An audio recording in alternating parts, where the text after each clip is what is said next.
चाहे वो शिक्षा के क्षेत्र में हो, चाहे फिर वो उद्यमी हो। हालांकि उद्यमियों से कई से बात की है दामोदर ने, लेकिन और लोग क्या कुछ कैसे इसको देखते हैं? देखिए दामोदर, जिस जगह हैं वहाँ प्रदेश के, देश के अलग अलग इंडस्ट्री से आने वाले कॉन्फेडरेशन ऑफ इंडियन इंडस्ट्री से जुड़े हुए लोग मौजूद हैं। लेकिन हम यहाँ हमारे पैनल के साथ में ही बातचीत करेंगे। सबसे पहले प्रकाश भंडारी जी के पास में चलते हैं। भंडारी जी, किस रूप में देख रहे हैं बजट के इन प्रोविजंस को? हालांकि पिछली बार के मुकाबले और 2020 के मुकाबले देखा जाए तो बहुत छोटा बजट भाषण पड़ा उस कंपेरिजन में, क्योंकि तब 2 घंटे 40 मिनट और आज लगभग 1 घंटे 40 मिनट। देखिए, वो तो ऐसा है आजकल वो जो पार्लियामेंट्री सिस्टम के अंदर ये होता है कि आप अगर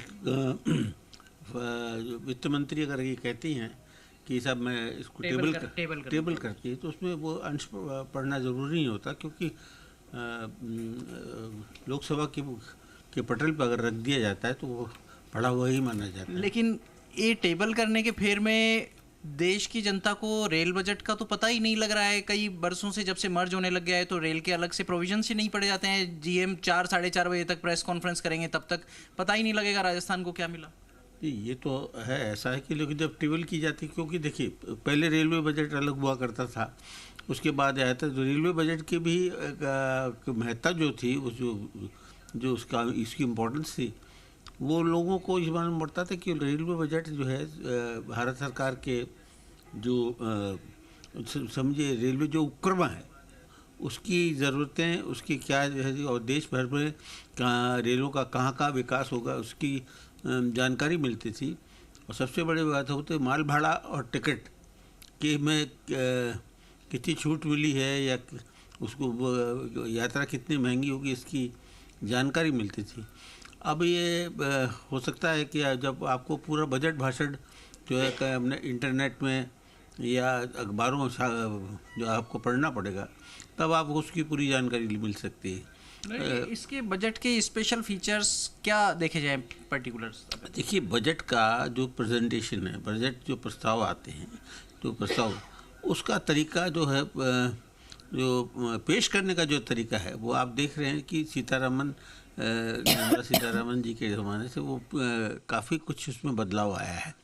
और यही कारण कि अब आपने देखा कि आज के बजट के अंदर सारी बातें जो है वो वित्त मंत्री ने पढ़ी नहीं है, और जो मूल बजट का जो स्वरूप है, हाँ, जो टेक्स्ट है वो भी विशेषकर उसके, जिसमें आम लोग, आम जन जो है, जो उनकी जिज्ञासा उसकी पूर्ति करता है, वो तो करीब करीब दिया ही है। आम जन की जिज्ञासा तो सबसे लास्ट सेक्शन पे होती है, जहाँ पर वो टैक्स की प्रोविजंस पड़ती हैं, और उसमें कोई बहुत ज़्यादा आकर्षक रुझान नहीं दिख रहे हैं। हालांकि कुछ बदलाव किए हैं, लेकिन स्टैंडर्ड डिडक्शन, जैसे हमारी चर्चा शुरू हुई उससे पहले आप बता रहे थे कि 1.25 लाख करने की अपेक्षा थी, और ये कि देखिए, एक तो सवाल ये, कई 50 वर्ष की 50,000 रुपये की जो स्टैंडर्ड डिडक्शन की सीमा थी, वो पिछले 3-4 सालों से देखी जा रही है। उसके बाद अगर आप इन्फ्लेशन देखिए, मतलब जो मुद्रास्फीति है या महंगाई है, वो कितनी बढ़ गई वो देखिए। फिर आपको जो 80 सीसी के अंदर जो छूट मिली थी वो भी कोई नहीं दिख रही। और ये जो है वो मुझे ऐसी उम्मीद थी कि इसमें 25,000 रुपये की जो सीमा बढ़ाई है, उसे करीब करीब लाख तो करना चाहिए था। इसमें लाख अगर करते, क्योंकि आजकल 1 लाख रुपए की वैल्यू क्या है, कोई वैल्यू तो ज़्यादा है नहीं। तो अब एक आदमी रिटायर होता है, ये होता है तो कम से कम उससे 25-30 लाख रुपए, 50 लाख रुपए चाहिए, बाकी शेष जीवन व्यापन करने में बिताने के लिए उसको इतना पैसा तो चाहिए कि वो 2 टाइम रोटी खा ले। तो ऐसी वो स्थिति नहीं बन पा रही है। हमारे साथ में महिमा जी हैं, महिमा वर्गीज़ हैं, स्टूडेंट हैं, यूथ हैं, और गृहिणी के नज़रिए से आप इन्हें देख सकते हैं। लेकिन महिमा जी, क्या आपको खास बात लगी इस बजट में? क्या फीचर्स?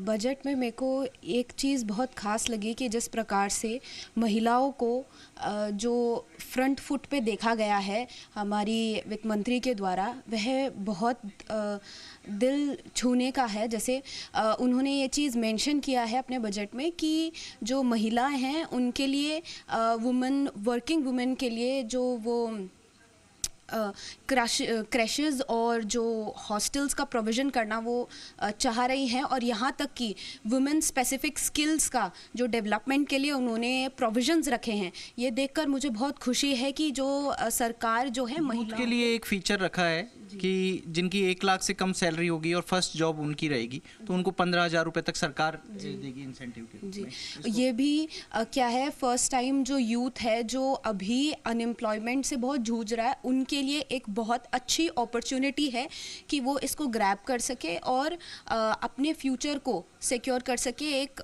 जो है एक स्किल्ड तरीके से सही दिशा में अपने फ्यूचर को ले जा सकें। तो यूथ स्किल तरीके से सही दिशा में अपने फ्यूचर की संभावनाएं देख रहा है। हालांकि कितना आकलन किया इन्होंने इस पर और बातचीत करेंगे, लेकिन पंकज जी आप तो मीठा मीठा खिलाएंगे तो शुगर से बचा जाए। पहले माथुर साहब से मैं बैलेंस कमेंट लेने की कोशिश करता हूं। माथुर साहब, रेलवे की तो खैर आपको भी शायद नहीं पता होंगी अभी, क्योंकि समय लगेगा थोड़ा आने में, जब जीएम को पता लगेंगे उसके बाद जीएम बताएंगे। लेकिन ओपीएस के ऊपर अभी कोई सकारात्मक रुझान सरकार का नहीं दिखा। हालांकि आपसे पहले जो मुकेश जी आए थे वो कह रहे थे कि कुछ आश्वासन दिए गए हैं कि इस पर विचार करेंगे। देश के ओवरऑल डेवलपमेंट के लिए